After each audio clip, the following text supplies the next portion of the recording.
प्रेरित चरित अध्याय 14 पद संख्या 19 से 28 तक। इसके बाद कुछ यहूदियों ने अंताकिया तथा इकोनियम से आकर लोगों को अपने पक्ष में कर लिया। वे पौलुस को पत्थरों से मारकर और मरा समझकर नगर के बाहर घसीट ले गए। किंतु जब शिष्य पौलुस के चारों ओर एकत्र हो गए तो वह उठ खड़ा हुआ और नगर लौट आया।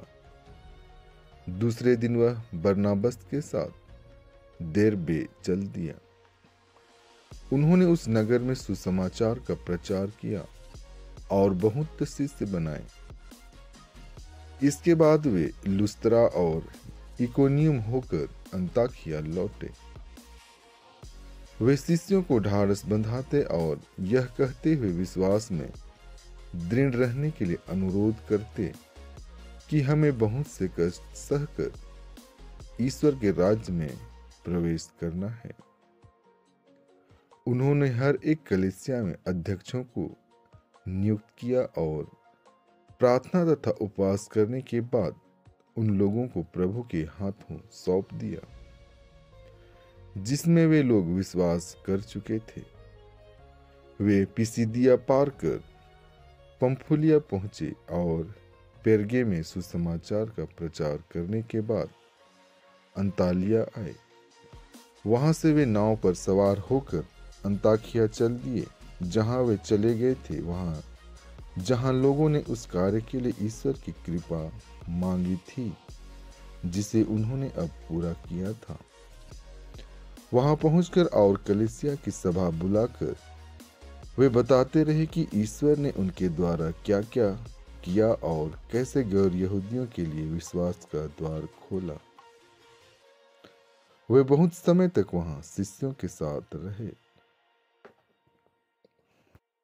संत योहन आज का पवित्र सुसमाचार अध्याय 14 पद संख्या 27 से 31 तक।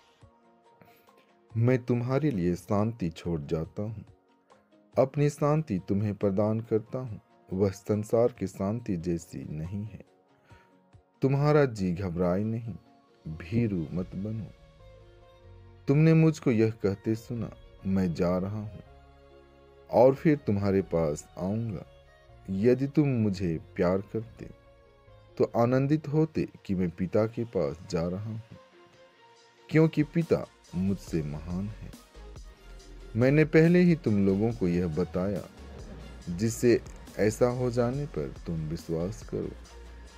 अब मैं तुम लोगों से अधिक बातें नहीं करूंगा, क्योंकि इस संसार का नायक आ रहा है। वह मेरा कुछ नहीं बिगाड़ सकता, किंतु यह आवश्यक है कि संसार जान जाए कि मैं पिता को प्यार करता हूँ और पिता ने मुझे जैसा आदेश दिया है मैं वैसा ही करता हूँ। उठो, हम यहाँ से चलें। आमीन।